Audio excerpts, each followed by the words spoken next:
One of the things that define a TEDster is you've taken your passion and you've turned it into stewardship. You actually put action to the issues you care about.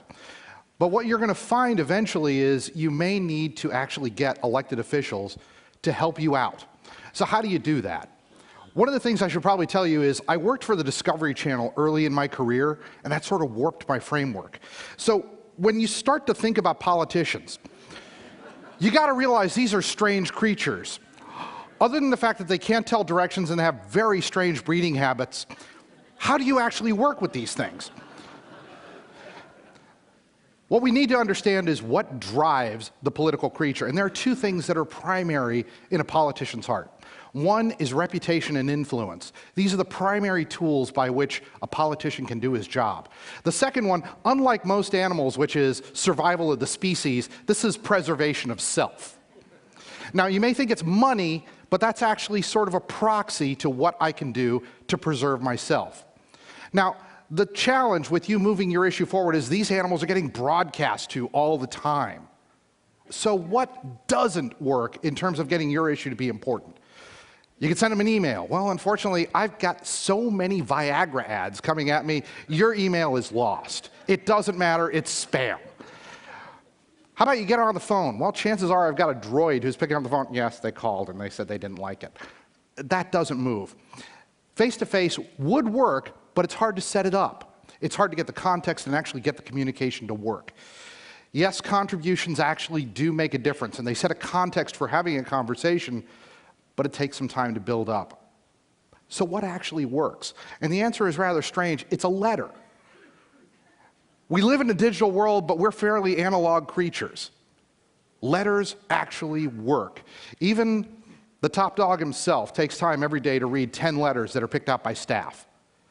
I can tell you that every official that I've ever worked with will tell you about the letters they get and what they mean. So how are you going to write your letter? First of all, you're going to pick up an analog device, a pen. I know these are tough, and you may have a hard time getting your hand bent around it. But this is actually critical, and it is critical that you actually handwrite your letter. It is so novel to see this, that somebody actually picked up an analog device and has written to me. Second of all, I'm going to recommend that you get into a proactive stance and write to your elected officials at least once a month. Here's my promise to you.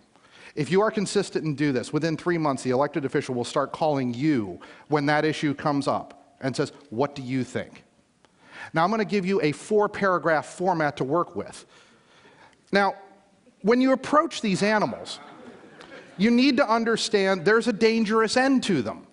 And you also need to approach them with some level of respect and a little bit of wariness. So in paragraph number 1, what I'm going to tell you to do is very simply this. Do you appreciate them? You may not appreciate the person, you may not appreciate anything else, but maybe you appreciate the fact that they've got a tough gig. When animals are going to make a point, they make the point. They don't spend a lot of time dicking around, so here you go. Paragraph number 2, you may actually have to just get very blunt and say, what's really on your mind? When you do this, don't attack people, you attack tactics. Ad hominem attacks will get you nowhere. Paragraph number 3, when animals are attacked or cornered, they will fight to the death. So you have to give them an exit. Most of the time, if they have an exit strategy, they should take it. Obviously, you're intelligent. If you had the right information, you would have done the right thing. Lastly, you want to be the nurturing agent. You're the safe place to come into. So in paragraph number 4, you're going to tell people, if no one is providing you this information, let me help. Animals do displays. They do 2 things. They warn you, or they try to attract you and say, we need to mate.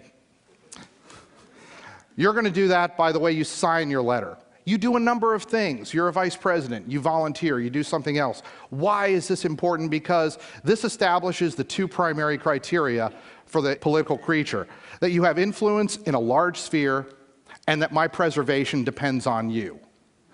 Here is one very quick hack, especially for the feds in the audience. Here's how you mail your letter. First of all, you send the original to the district office. So you send the copy to the main office. If they follow protocol, they'll pick up the phone and say, hey, do you have the original? Then some droid in the back puts the name on a tickler and says, oh, this is an important letter. And you actually get into the folder that the elected official actually has to read. So what your letter means. I got to tell you, we are all in a party, and political officials are the piñatas.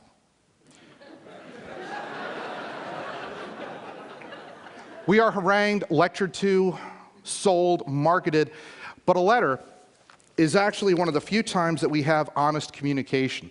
I got this letter when I was first elected, and I still carry it to every council meeting I go to. This is an opportunity at real dialogue. And if you have stewardship and want to communicate, that dialogue is incredibly powerful.